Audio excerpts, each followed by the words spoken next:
I remember it just vivid. I remember exactly where I was. I said, "You realize we have $10,000 saved up? Yeah. $10,000." And she was like, "Wow, that's amazing." And then when it got to a mill, it was like it was nothing. Yeah.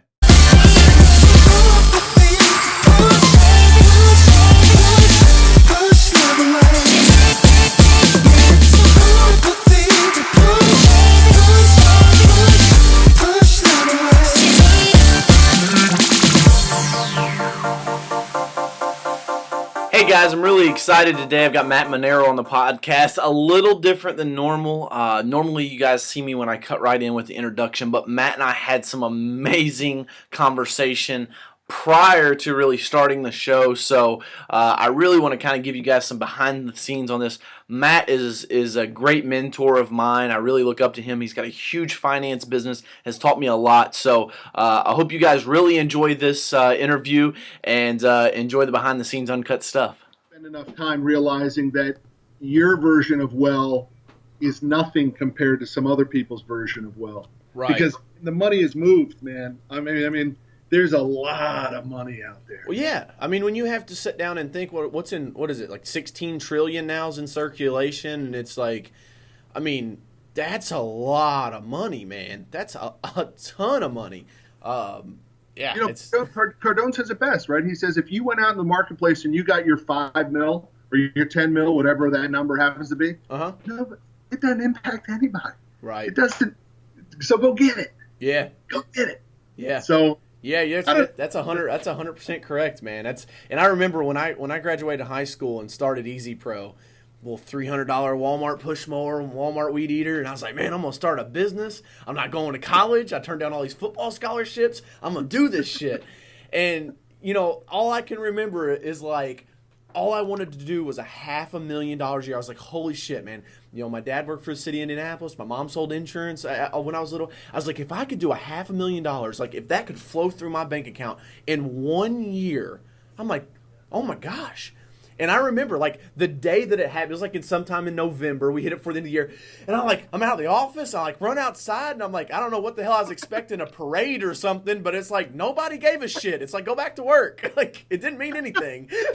And I was like, this milestone that I had put out for 6 or 7 years that when I finally hit it, I was so excited. And yeah, it was like, then the guys called and says the mower broke down and we need a new mower. Right? Like, I'm going to give a shit what you're celebrating, dude. I need some new mower blades, right? I'm like, well, shit. Same thing when I hit millionaire net worth, millionaire status. It was like, I hit that and I'm like, yes. And I'm like putting it on my social media and everybody's like, okay, cool, man. Like, what? I mean, you want a cupcake or something? Like, what do you want? I don't know how this comes across if we want to talk about something like this, but I remember saying to my wife, I remember exactly where I was. I said, "You realize we have $10,000 saved up? Yeah, $10,000." And she was like, "Wow, that's amazing." And then when it got to a mill, it was like it was nothing. Yeah, it was like the 10 grand meant more. Oh yeah. Because it just, you're coming off of zero, and then the next big level, you're like, it's not enough. Yeah. Right. And I think if you're truly an entrepreneur, I remember I had an ex-girlfriend tell me one time once we broke up, hence ex, she said, you know what, DJ, you'll never be happy because nothing's ever good enough for you. You always want more. And that killed me at the time. But now I'm like, that's right. I do always want more. Like, who doesn't in their right mind? Like, always want more. Like, you should want that. And it's like, people get so caught up. And it's like, when you say that to somebody that doesn't understand it, they're like, well, DJ, money isn't everything. And like, that's always their response. And I'm like, oh, because if you had $1 million in your bank account, your family wouldn't be happier? All right? You couldn't. I mean, dude, I bought some flowers from our current girlfriend here a few weeks ago, and I was leaving Kroger's. We live in a small town, and the bagger, he was just like kind of giddy and smiling and stuff. He's like, oh, here you go, DJ. He's like, you're DJ Carroll, right? And I was like, yeah, man. And he's like, oh yeah, hey, here you go, man. Now you'll have a great day. And I think he might have been like a little autistic, But I was like, you know what, man? I pulled out a $20 bill, and it's not a whole lot. But I was like, you know what? You keep hustling, dude. You're doing good. I was like, that's great customer service. He just kind of looked at me, and I'm like, just to be able to have that to give to somebody, $20 changed his day. And it's like, I would just, if I was Bill Gates, I would just walk around and just hand out $20 bills to everybody because he could do it for the rest of his life. Have you ever had that kid say, "Oh no, I can't take it"? Have you ever had that where you try to give like the kid who brings the groceries to the car, you give him like 10, and he's like, "Oh, I can't." I'm like, dude, take the 10. Right. You're not too good to take the 10. Take the 10. Yeah, man. Absolutely. Yeah. I'd rather you take this handout than Uncle Sam's handout. You know what I mean? Keep hustling. So, well, cool, man. Let me do a little intro here. Love it. All right, you're watching The Sales Factory today. I got my man Matt Manero on with me here. Matt, good to have you, brother. Long time. I know we've been working together here for a little over a year or so. I got a show on CFF Nation and get some more episodes up there. I'm sorry, it's Road Grit TV now, right? Yeah, big syndicated deal on Apple TV and stuff, man. Doing big things. Welcome for stopping by, and why don't you tell the listeners a little bit about yourself if they don't know who you are in commercial fleet financing. Look, I'm happy to be here. It's absolutely my pleasure. I mean, my company, Commercial Fleet Financing, started 21 years ago from zero, one-bedroom apartment, phone, folding table, and a yellow pages. We now done over $1 billion. Love we did it. $104 million last year. Our growth plans are go to $1 billion a year. We're probably the largest independent finance company in the transportation space. We finance big rigs, bulldozers, tow trucks. And, it's been a long, hard road. I like to say that we're now on the pleasure side of business, but boy, we lived in the pain side for a long time. And I think people need to understand that business is not about, what so many people on social media think it is, man. It's a grind, and it's a grind for a lot longer than most people understand. You know that, DJ. Your success didn't come overnight. It comes from the grind. Yeah, man. And, and that's the thing. I'm going on. I've been out of high school 9 years now, and it's like people see Easy Pro and they see these other businesses and stuff, and they're like, oh, man, you're doing so great. And I'm like, yeah, but I remember, and Matt, see if this is the same for you, man. I remember the pain stuff more than I remember the pleasure stuff, right? We were just talking about stacking cash and stuff, but it's like, I remember all the stuff that went wrong way easier than I can recall all the good things or the big deals that I sold. Yeah, but remember, too, though, those problems don't go away either. Right. I mean, they enhance, right? Yeah. We now in our growth phase, I mean, some of the challenges that we're facing now in this next phase are serious. Mm-hmm. These are serious problems, right? I mean, do we really have the infrastructure, the technology, the management team to go from 100 million to $1 billion? And if we don't, well, it's not now, for us, just small little increments. Right. You're talking, it moves at tens and hundreds of thousands of dollar clips. So, those problems don't go away. It's just hopefully you as the leader have grown to be able to deal with them better than, typically when we were just getting going, right? I mean, hopefully we have evolved as a management species to get better at dealing with these things, but they don't go away. Right. And, that's, I always, I try to tell people that it's painful. Like when I love going and talking to high school kids just because I started my business straight out of high school. So I don't think that, I think there's plenty of entrepreneurs across America in high school right now that just need a little bit of encouragement, but I also need people to understand that not everybody's made to be an entrepreneur, right? Like we were just talking about the evolution of our species. We all have a job to move us all forward. And the problem is, somebody loses a job and it's like, well, I think my job now is to be an entrepreneur. And it's like, no, not really, man. And unfortunately, a lot of times they don't find that out until they're 3, 4, 5 years in. And, their wife's done left them. They've ruined their family. And it's just like, man, you weren't cut out for this. And I hate that for people. But it's not easy. And then, like you said, with the undercapitalization, that's goes hand in hand with Zig Ziglar's thing. It's every small business owner knows that like all the failure rate and the number one reason why businesses fail is undercapitalization. And it's like so mind-boggling to me now to look back and go, man, this would have been so much easier if I had $100,000 sitting in the bank. I'd be where I was at year 9, at year 3. Because I just didn't have the capital to do that. And then that's where the grind comes from, man. When you don't have the money, you got to have the grind. Look, the old days are very emotional for me because, to think back, I often wonder, could I do it again? Mm-hmm. I often wonder, could I really endure that much pain again for the length of time that I had to endure? I think you do, right? I think if you do it once, you can do it again. Right. But you certainly also understand, as what you and I all heard when we were coming up. But people say it's much harder to have had money and lost it than to have never had money. Right. And it's true. Yeah. And so now what you try to do is how much do I need to hoard and how much do I need to go? Yeah. And I'm 47 years old and I still have as much passion for my businesses as I ever have. So I'm willing to go all in again to get to this next level. But I'm certainly getting a lot of people chirping in my ears, saying I don't get it. Why are you doing it? Why you're there? You won. Why are you doing it? And it's just not enough. Right. It's like winning after the third quarter. It's like, no, the game's not over yet, right? And I can't take my foot off the throat. I can't. I just, the minute that creeps into my head, the minute I say don't stomp, I have to say I have to stomp. Yeah. I work out of desperation 21 years later. I still do. Same level of desperation as I did. I mean, I gave my wife a kiss in bed this morning. I was gone. Boom. Boom. Yep. There's no sitting around, wondering what's for breakfast or anything. I mean, I hadn't eaten today. I hadn't done anything. I got to go. Go. Yeah, I'm with you, man. I was the same way. I took Daisy for a walk this morning. I get back, I get dressed, and I'm like, let's do it, man. I got Easy Pro going. I got the gym. I got I got to interview Matt Manero, and then I got a real estate closing this afternoon, and then I got to go check on my jobs in Louisville this afternoon. After that, it's like I got a million things going on, man. It used to crack me up when I was little. The common thing was like, oh, I'm bored. Like, I haven't said I'm bored, and I couldn't tell you how long, right? Like, when people, like, put that shit out there, like, I'm bored, I'm like, then you don't have a life, because there is so much to do in this world. Well, I think this leads into a real good takeaway, though, for your listening audience, though. One of the key things is you have to fill the calendar. Yeah. The idea of looking for ways to have free time and white space is BS. You need to fill the calendar. I sent my assistant Sarah the calendar for today, and she replies immediately. She's like, I don't have half of this stuff on your calendar. I'm like, that's right. That's right. Add it on. You just manage my calendar. I fill my calendar. Right? That's how it goes. And I said, it's your job to figure out how we're going to make all this work. Nice.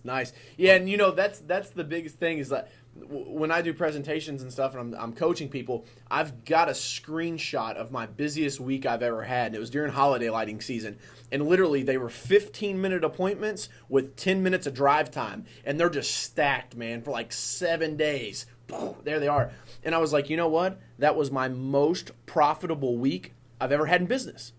And it's like I aspire to get to those every single week. And, nothing, perfection never shows up. So it's like I never have those weeks every single week. And that's my biggest thing, Matt, is like I try to be real with all my guys because I think with social media, it's a highlight film. And I think so many guys, because it used to happen to me until I realized, all right, stop comparing yourself to the highlight film. So many guys will look at these other people on social media and be like, man, I can't do it like them. I can't do it like them. And they have to realize that there's days that me and you are like, I'm burning this motherfucker to the ground, right? And you go home for the day, and it's like, all right, that's not going to work. I got to get back in this thing. It's right. It's not all butterflies and rainbows every single day.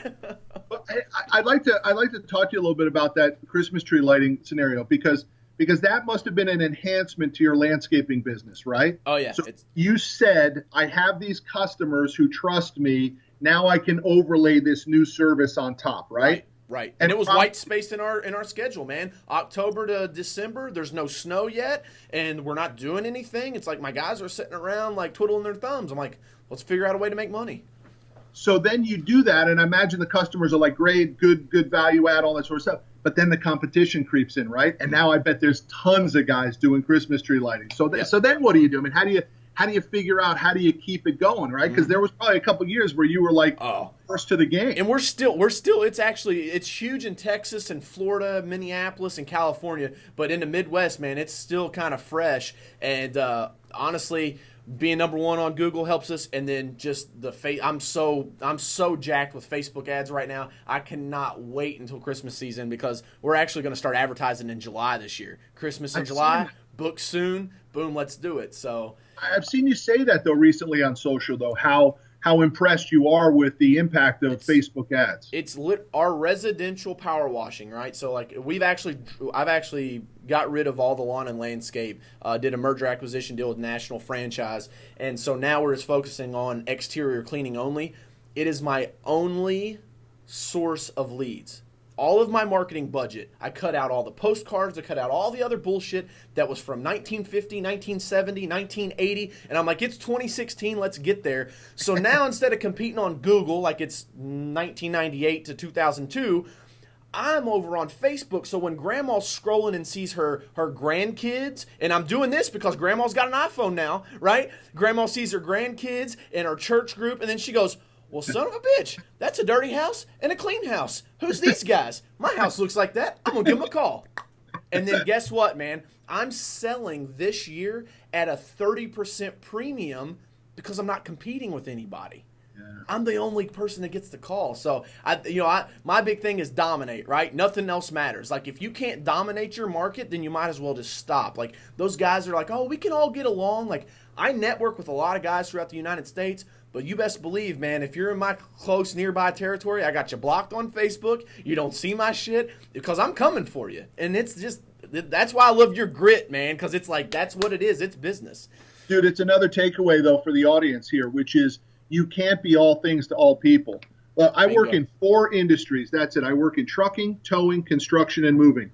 In those 4 spaces, my team, everybody knows it better than anybody on the planet. But if you need an oven for your Subway sandwich shop and you call me, I can't help you. Right. I don't know anything about that. Now, it's a huge space in my market, right? Right. People are financing furniture for hotels and refrigerators I don't know anything about that. But in those 4, we call them silos, watch out. We got it, man. I think it's a big takeaway, man, that people need to understand that there are riches and niches, and you've got to have the guts to get into that niche and dominate it because being the jack of all trades just doesn't get paid anymore. Absolutely. Well, let me do this. Normally, I know we're already 20 minutes in. We'll just keep rolling this. Normally, it's like, let's give the audience 3 things, but they better get a notepad because there's way more than 3 things in this video. So with that, the riches and the niches, I saw a quote one time from Ben & Jerry's ice cream that says, we don't need everyone to like us. We just need some people to love us. And I think that goes above and beyond. And up until probably this year, I was just like hustle. That used car sales guy. It's like, I just need to make the sale and pump them out. Get the new ones in, pump them out. And this year it kind of switched. And I was like, you know what? No. I for the longest time, I was like, God, I hate customer service. I just want to sell. I just hate customer. Hello, I'm in a service business. And if you can't service your customers with great customer service in a service business, you're in trouble, man, because you're always going to have that turnover. And our referral rate this year, Matt, has went through the roof. And it's just that once you switch that over, man, and that's the thing is like you can still be the pit bull on the bone and like I'm going to kill it. But when you get those customers in to be able to slow down and show them that attention, man, I just think it goes for miles. I'll give you a perfect example. I was on the road last week, and we have a swear jar in my office, right? Because it got a little out of hand in our office, right? And it's not for everybody. I mean, look, I'm in Texas, you're in Kentucky. Yeah. A little bit of the Bible Belt for both of us. Yep. And not everybody wants to work around people dropping F-bombs and stuff like that. Right. And I recognize that in my office. So we made a change to the employee handbook that addressed foul language, and we put a swear jar in on the conference table. Nice. The swear jar got built up to $111 in 2 days. No, it was over some time. But while I was out last week, one of our guys created a competition that said to our operations people, the person who writes the most thank you cards to our customers will win the pot. And do you know we had, I think the winner wrote 130 something thank you cards to our customers, but second place was like 125. Nice. So when my operations manager came in and told me that yesterday, I was so proud of everybody that I went ahead and matched it for second place. Right. So think about it. For $111 times two, $222, we probably put out 600 or 700 personally written and addressed thank you cards to our customers. Right. Dude, that's the best money you could ever spend. Absolutely. Absolutely. On top of the cultural thing where they attempted to win, they win, and they get paid. Ops just picked up an extra $100-something that they didn't have in their pocket for writing letters. It's the concept of Coach Burt talks about mining your acres of diamonds, which is your existing customers. Mm-hmm. It's so important. Yeah. And most of us, hard driving guys like you and I, we forget about it. Yeah. And for us, we as a company have probably done a pretty lousy job of it over these years. Mm-hmm. And just like you, we've recognized we're tapping back into it. Yep. And, it could be, if you do it right, it could produce 60, 70% insurance policy that you'll do the same number next year as you did this year, just working your acres of diamonds. Yeah, it's I call it hedging your bets. I mean, it's great. And, that's the thing. What we do is we, just for the people that are listening so they can kind of pull, because I always like to give them, the education, but then actual tactics. Because the thing that I hate more than anything is if you go to a seminar or you watch a podcast or something, and they're like, oh, well, here's all this theory that I came up with, but I have never done this shit, so hopefully you guys can figure out how to implement it, right? Like, those are the worst people to listen to. So what we do is at the end of every month, we do a print-off of all the residential jobs that we've done. And then so my office manager sits down and she hand writes them out, and it just says, hey, thanks so much for letting us serve you this month. It was a pleasure. Keep us in mind in the future. Also, we've included 2 magnetic business cards. One for your refrigerator, one for a friend or family member. Have a great rest of the year or whatever. And so at the end of every month, those go out. And what happens is I think guys try to get overcomplicated with systems in their business. It's like, no, man, pull the report, spend a day, and it's done. Go back to hustling. Very high value activity that so few people do. Think about it. When was the last time you bought something and you actually got one of those in the mail? It almost never happens. Never. Yeah. I get the only thank you letters I really ever get are from speaking at the schools. The schools will the kids will send me things saying thanks for coming in. And I'm like, that's great that they're teaching them that. Because there's a lot of bad stuff they teach them, but it's like, that's great that they teach them that. But yeah, you're right, man. It's crazy. What about what do you think was your biggest hurdle to overcome growing your business? Because you're on the and guys, Matt's being very humble. You're on the Inc. 5000 list, correct? Multiple years. Yeah. So 100. We won the Dallas 100 last year, fastest growing company in Dallas Fort Worth. I mean, we've done some amazing things, but I wasted a tremendous amount of time. To answer your question, I literally didn't understand scale. Okay. And nobody taught me scale, right? People taught me stay small, stay under the radar screen. They taught me trust no one, particularly your employees. They said one hand only works the register. All that stuff is bullshit. Right. It's not true. Yep. If you want to run a real business, you have to trust people. You have to build a team. You have to focus on company culture. You don't want to be the one-person cabinet maker, man. Right. There's no glory in that BS anymore. You need scale. Yeah. And that was the thing when I understood that, when I had that breakthrough. By the way, it took me 16 years to understand that. I didn't know that I was building a business in which I could suck as much cash out of that business to benefit my family. I wasn't building a legacy business. I wasn't building a balance sheet business. I wasn't building anything that was sellable. Right. Building a personal money machine for me. Mm-hmm. And that was wrong. And so for any of these entrepreneurs who are truly in it for how much they can suck out of their business, I would challenge them against that, because you can do something bigger and more impactful and more meaningful for your employees, for your vendors, for your customers.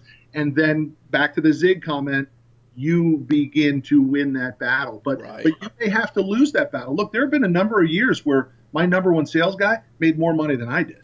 Man, Matt, I wish I could tell you how many guys that I've talked to that have big businesses say that. And I always followed up with this. Is he still making more money than you now, Matt? He is not. That's right. Right. Well, he's making a lot of money, but he's not making as much as right. me. And so Correct. it's that thing, and it all comes down to this word: sacrifice. Right? And I don't think everybody wants to be the entrepreneur, everybody wants to grow the big business, but then they don't want to put the sacrifice in, right? And so like I got a lot of backlash from me early on out of the power washing industry that was like, well, yeah, DJ, but man, how are you're at $500,000 revenue. What do you mean you're already out of the field and all you handle is sales and marketing? Like, how do you got 5 guys around? It's like, well, man, I only made like 28 grand this year. And they're like, what? And how many hours you work? I'm like, I work like 16, 18 hours a day. They're like, for 30 grand a year? And I'm like, yeah, but I know that, I don't know, it might be 5 years, it might be 10 years, but it's going to be all right eventually. And, here I am now. And they're like, well, man, how'd you buy this, $500,000 gym? And it's like, remember that power washing business I told you about? So it's that sacrifice to be able to put that business before yourself and your own interest. And I goofed up, man. Early on, I bought boats and I bought a Harley, and that was me, right? And it was just, I kind of sat back and I looked, and I'm like, you know what?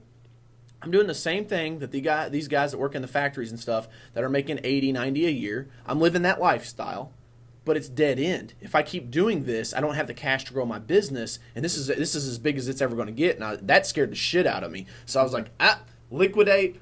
Let's go back in. And now it's all like, I don't need to have a big boat or a nice car or anything like that. I want to be able to pull up my phone and say, hey, let's compare PayPal accounts or bank accounts, right? That's what I want to be my trophy toy. Look, you need a good support system, though, to pull that off, too. Right. Because there were many times I would come home and my wife would be like, how'd we do this week? And I'd be like, we didn't do so well. And she'd say, what do you mean? And I brought bologna home. I mean, I didn't pay myself this week. That's what I mean. And she would say, well, did you pay your employees? And I would say, of course. And she'd say, my wife would look at me and say, what's the matter with you? Yeah.